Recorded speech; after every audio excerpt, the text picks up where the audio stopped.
Big TV భక్తి సమాచారం WhatsApp ఛానల్లో జాయిన్ అవ్వండి. అన్ని విశేషాలు ఎప్పటికప్పుడు తెలుసుకోండి.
హనుమంతుడు విభీషణుడిని గౌరవించి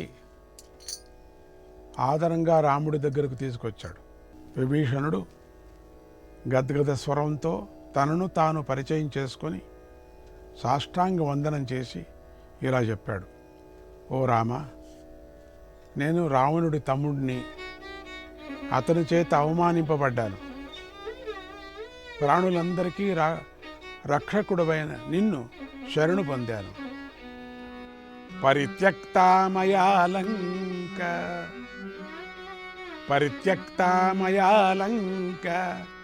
మిత్రాణి చ ధనాని చ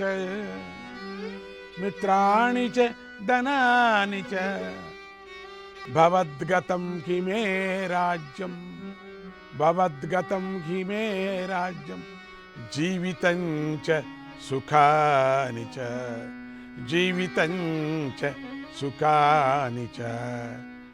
రామ, నేను లంకను, మిత్రులను, ధనాన్ని విడిచిపెట్టి వచ్చాను. నా రాజ్యం, జీవితము, సుఖాలు అన్నీ కూడా నీపైనే ఆధారపడి ఉన్నాయి అన్నాడు. శ్రీరాముడు వెంటనే లేచి విభీషణుని పైకి లేపి కౌగిలించుకున్నాడు. అదే సమయంలో విభీషణుని లంకా నగరానికి రాజును చేస్తానని ప్రతిజ్ఞ చేశాడు. తర్వాత సేతుబంధన నిర్మాణమైంది. రామసేన లంకను చేరింది. విభీషణుడు ముందుండి అందరినీ నడిపించాడు. రావణాసుడి వధలో ముఖ్యమైన రహస్యాన్ని చెప్పి ప్రభుసేవ చేశాడు. శ్రీరాముడు విభీషణుడి చేత రావణాసురుడికి సంస్కారాలు జరిపించి విభీషణుడిని లంకా నగరానికి అధిపతిని చేశాడు. సీతతో కలిసి రాముడు బయలుదేరుతూ ఉండగా విభీషణుడు కొన్ని రోజులు తన ఆతిథ్యాన్ని స్వీకరించాలని ప్రాధేయపడ్డాడు. రాముడు నగరాన్ని ప్రవేశించకుండా పొలిమేరలోనే 3 రోజులుండి విభీషణుడిని సంతోషపరిచి తర్వాత పుష్ప విమానంలో అయోధ్యకు బయలుదేరాడు. విభీషణుడు కూడా రాముడితో కలిపి అయోధ్యకు చేరాడు. పుష్ప విమానాన్ని రాముడికి అర్పణ చేసిన వాడు విభీషణుడే. విభీషణుడు రామపట్టాభిషేకాన్ని చూసి చాలా ఆనందించి తన జన్మ ధన్యమైందని భావించి రాముణ్ణి కీర్తించాడు. తర్వాత రాముడి ఆజ్ఞతో లంకా నగరానికి తిరిగి వెళ్ళాడు. చాలా కాలానికి శ్రీరాముడికి విభీషణుడిని చూడాలనిపించింది. మళ్ళీ విభీషణుడు ధర్మ పరిపాలన చేస్తున్నాడా లేదా అనే అనుమానం కూడా కలిగింది.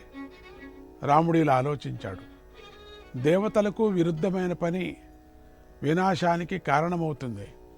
నేను విభీషణుడికి లంకా రాజ్యాన్ని ఇచ్చి వచ్చాను కనుక అతన్ని ధర్మ మార్గంలో నడిపించాల్సిన బాధ్యత కూడా నాదే కదా. అందువల్ల నేనే స్వయంగా లంకకు వెళ్ళి విభీషణుడి పాలనా విధానాన్ని చూస్తాను, మంచి మాటలను ఉపదేశించి వస్తానని ఇలా ఆలోచించి భరతుడితో కలిసి పుష్ప విమానాన్ని ఎక్కి లంకకు బయలుదేరాడు. దారిలో మునుల ఆశ్రమాలను సందర్శించి కిష్కింధలో విమానాన్ని దింపి సుగ్రీవుడిని కలిశాడు. సుగ్రీవుడు శ్రీరాముడిని భక్తిగా సేవించాడు. తర్వాత శ్రీరాముడు సుగ్రీవుడిని కూడా వెంటబెట్టుకొని లంకకు వెళ్ళాడు. శ్రీరాముడు తన రాజ్యానికి వచ్చాడని తెలిసి విభీషణుడు ఆనందం పట్టలేకపోయాడు. క్షణాల్లో స్వాగతానికి కావలసిన ఏర్పాట్లన్నీ చేశాడు. శ్రీరాముడిని అంతఃపురానికి స్వాగతించడానికి బయలుదేరాడు. విమానంలో వెలిగిపోతూ కనిపించిన రాముణ్ణి చూసి విభీషణుడు ఇలా అన్నాడు, స్వామి, ఈరోజు నా జన్మ ధన్యమైంది, నా కోరికలన్నీ తీరాయి, నీ దర్శనంతో నాకు చెప్పలేనంత ఆనందం కలిగింది అని అంటూ రాముణ్ణి అంతఃపురానికి స్వాగతించి తీసుకొచ్చాడు. అక్కడ అర్ఘ్యపాద్యాలతో భక్తిగా పూజించి గౌరవించి రాముణ్ణి కీర్తించాడు. రాముడమ్మ రాముడు రమ్యమైన దేవుడు,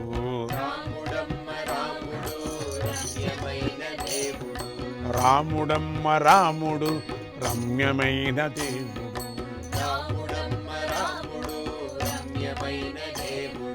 రమ్యమైన దేవుడు.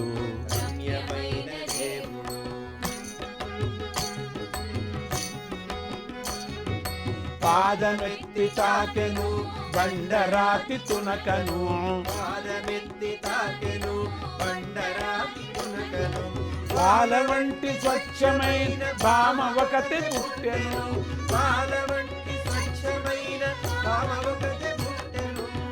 రాముడమ్మ రాముడు రమ్యమైన దేవుడు, రాముడమ్మ రాముడు రమ్యమైన దేవుడు. శివుని ధనసు నెత్తెను సీత మనసు నొత్తెను, శివుని ధనసు నెత్తెను సీత మనసు నొత్తెను. రాక్షసాడి బ్రతుకులెల్ల విరిగి ముక్కలాయెను, రాక్షసాడి బ్రతుకులెల్ల విరిగి ముక్కలాయెను. రాముడమ్మ రాముడు రమ్యమైన దేవుడు, రాముడమ్మ రాముడు రమ్యమైన దేవుడు. భార్గవుండు మండిపడుచు దండరింపు చేసెను, భార్గవుండు మండిపడుచు దండరింపు చేసెను. వాణి ఊర్ధ్వగతులు తూలి వచ్చి పాదమంటెను, వాని ఊర్ధ్వగతులు తోలి వచ్చి పాదమంటెను.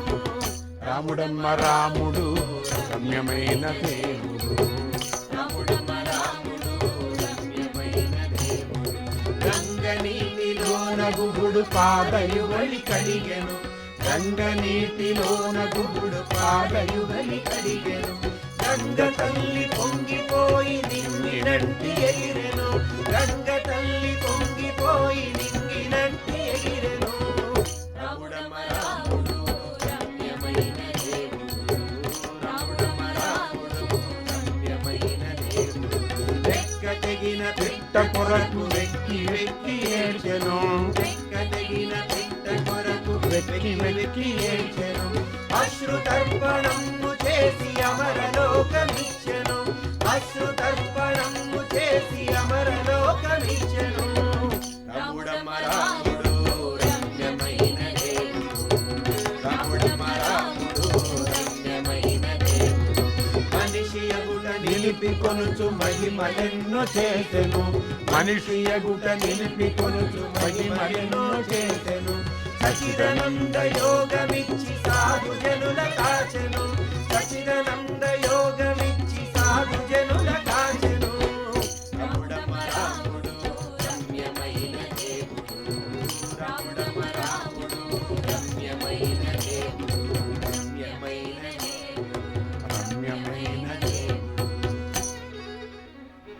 లంకానగర వాసులంతా రామదర్శనానికై ఎగబడ్డారు.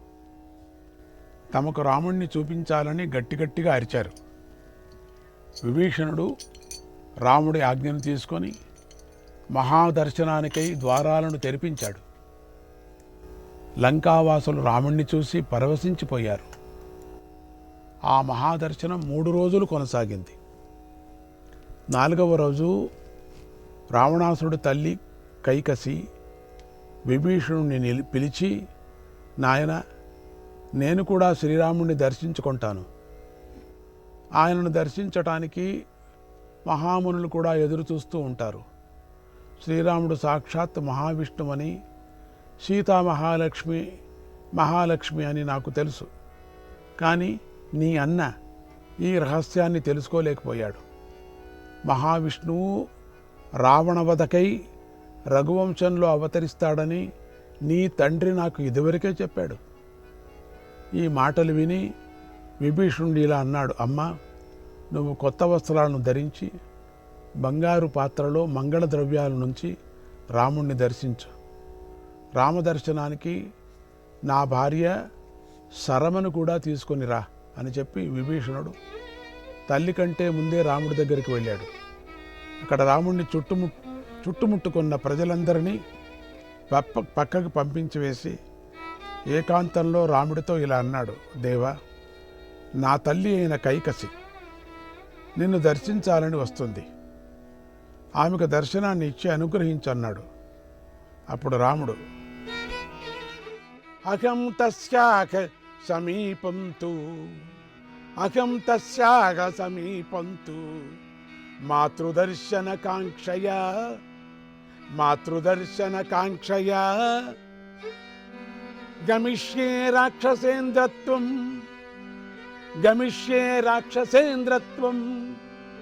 శీఘ్రం యాహి మమాగ్రతః.